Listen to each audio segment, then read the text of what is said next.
अस्सलाम वालेकुम स्टूडेंट्स। आज हमने जो टॉपिक पढ़ना है वो है डायनामिक इक्विलिब्रियम। डायनामिक का मतलब जो है वो हम कहते हैं किसी चीज़ का मूवमेंट में होना, और इक्विलिब्रियम जो है वो हम बात करते हैं किसी चीज़ का मेंटेनेंस के अंदर आना। ठीक है, क्योंकि हमने चैप्टर स्टार्ट किया हुआ था इक्विलिब्रियम के हवाले से, और इक्विलिब्रियम हम यहाँ पे डिस्कस कर रहे हैं कि किसी भी रिएक्शन के अंदर किस तरह से इक्विलिब्रियम को जो है वो अटेन किया जा सकता है, किसी भी रिएक्शन के अंदर किस तरह से इक्विलिब्रियम आती है उसको हमने देख। ठीक है, सो पहले बेटे हम बात कर लेते हैं केमिकल इक्विलिब्रियम के हवाले से। केमिकल इक्विलिब्रियम क्या है कि बेटा जब भी हम रिएक्शन करवाते हैं तो इनिशियल स्टेज के, फॉर एग्जांपल आपने नाइट्रोजन और हाइड्रोजन को रिएक्ट करवाया। ठीक है, अब ये जो रिएक्शन है ये आपके पास है फॉरवर्ड डायरेक्शन में मूव कर रहा है। इनिशियल स्टेज के अंदर जो कोई भी आप रिएक्शन करवा लें, सपोज अगर आप कोई रिएक्शन करवा रहे हैं वो आपके पास रिवर्सिबल है, यानी आपने उसको जो उसका आउटलेट है उसको आपने क्लोज कर दिया हुआ है। तो जब आप स्टार्टिंग में रिएक्शन करवाते हैं तो उस वक्त इनिशियल स्टेज में फॉरवर्ड रिएक्शन का रेट क्या होता है, वो इंक्रीज होता है। ठीक है, यानी फॉरवर्ड रिएक्शन का रेट ज़्यादा होता है। फिर एक स्टेज ऐसी आती है कि रिवर्स रिएक्शन का रेट ज़्यादा होता है और फॉरवर्ड रिएक्शन का रेट क्या हो जाता है, कम हो जाता है। फिर बेटे एक स्टेज ऐसी आती है कि जब फॉरवर्ड रिएक्शन का जो रेट है या फॉरवर्ड रिएक्शन की जो स्पीड है वो इक्वल हो जाती है रिवर्स रिएक्शन की स्पीड के। उस वक्त हम उस रिएक्शन को क्या कहते हैं कि ये आपके पास जो रिएक्शन है ये केमिकल इक्विलिब्रियम अटेन कर चुका है। ठीक है, यानी जब फॉरवर्ड रिएक्शन की स्पीड किसी भी रिएक्शन के अंदर फॉरवर्ड रिएक्शन की स्पीड रिवर्स रिएक्शन की स्पीड के बराबर हो जाए तो हम फिर कहते हैं कि ये रिएक्शन किस में आ चुका है, केमिकल इक्विलिब्रियम में। या आसान जुबान में मैं कह दूं कि मेरे पास 50% जो है ना वो फॉरवर्ड रिएक्शन हो रहा है और 50% ही रिवर्स रिएक्शन हो रहा है, तो इट मीन्स कि आपके पास जो रिएक्शन है वो केमिकल इक्विलिब्रियम अटेन कर चुका है। दूसरी तरफ हमारे पास जो आ जाता है बेटे वो आता है डायनामिक इक्विलिब्रियम। डायनामिक इक्विलिब्रियम क्या है कि बेटा ऐसा रिएक्शन जिसके अंदर आपके पास फॉरवर्ड और रिवर्स रिएक्शन कॉन्टिन्यूसली मूव कर रहे होते हैं, फॉरवर्ड रिएक्शन भी हो रहा है और इसी तरह आपके पास जब वो रिवर्स रिएक्शन भी हो रहा है। ठीक है, तो उसको हम क्या कहते हैं, डायनामिक इक्विलिब्रियम कहते हैं। हम इसकी डेफिनेशन में अगर आए तो बेटे इसकी की पॉइंट्स में आपके पास इसकी डेफिनेशन लिखी हुई है कि पॉइंट नंबर जो 4 है इसमें अगर आप देखें तो कहता है reversible reaction will keep on going in both the direction. आपको पता है बेटा रिवर्सिबल रिएक्शन दोनों डायरेक्शन में क्या कर रहा होता है, मूव कर रहा होता है।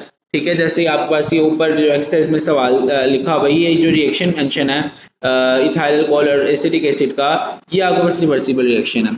तो कहता है कि a reversible reaction will keep on going in both the direction until the rate of forward reaction become equal to rate of reverse reaction. ठीक है, at this point the reaction is said to be at state of chemical equilibrium। तो जब forward reaction का rate किसके बराबर हो गया है, रिवर्स रिएक्शन के रेट के या उसकी स्पीड के रेट का, मतलब मैंने आपको बताया है कि स्पीड को कहते हैं।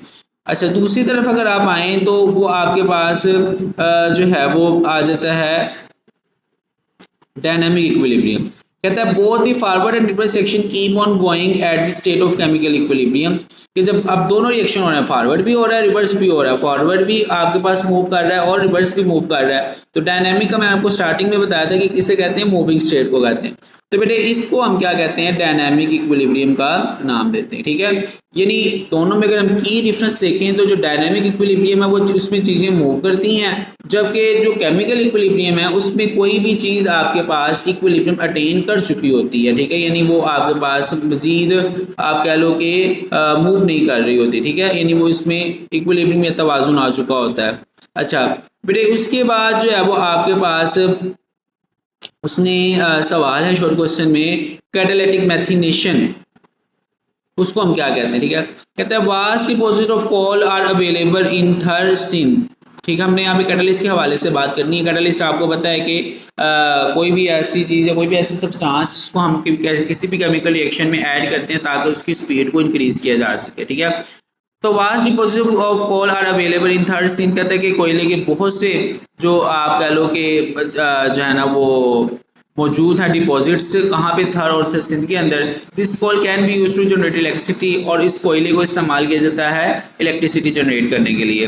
When coal is made to react with steam carbon monoxide hydrogen are produced. ठीक है, तो कहता है कि जब आप कोयले को क्या करवाते हैं जो है वो स्टीम के साथ रिएक्ट करवाते हैं तो फिर आपके पास कार्बन मोनोऑक्साइड और हाइड्रोजन प्रोड्यूस होती है।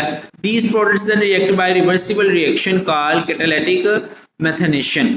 और फिर इसको जो है ना वो कहता है कि जो प्रोडक्ट्स हमारे पास बनते हैं उसके जो है वो रिवर्सिबल रिएक्शन के साथ उसको जो है ना वो रिएक्ट करवाया जाता है और इस प्रोसेस को हम कैटालिटिक मेथनेशन या ये जो है ना उससे इससे हम फिर अपनी जो है वो यील्ड को अटेन करते हैं। ठीक है, जैसे यहाँ पे एक रिएक्शन दिया हुआ है आपके पास कार्बन है और हाइड्रोजन है और वाटर है और फिर आपके पास कार्बन मोनोऑक्साइड और हाइड्रोजन बन रही है। फिर कार्बन मोनोऑक्साइड और हाइड्रोजन को लिया गया और वहां से आपके पास जो है वो बेटा क्या बन रही है, मीथेन बन रही है। ठीक है, अब ये मीथेन हमारी प्रोडक्ट है और ये रिएक्शन रिवर्सिबल रिएक्शन जो है वो हो रहा है। ठीक है जी, तो बेटा ये शॉर्ट क्वेश्चन है, 3 डेफिनेशंस हैं, केमिकल, डायनामिक और इसी तरह आपके पास कैटालिटिक मेथनेशन। ठीक है जी, तो यहाँ तक आपने करना है, इसको अच्छी तरीके से याद करें, फिर यहाँ से आगे इंशाल्लाह हम पढ़ेंगे। ओके जी, अल्लाह हाफ़िज़।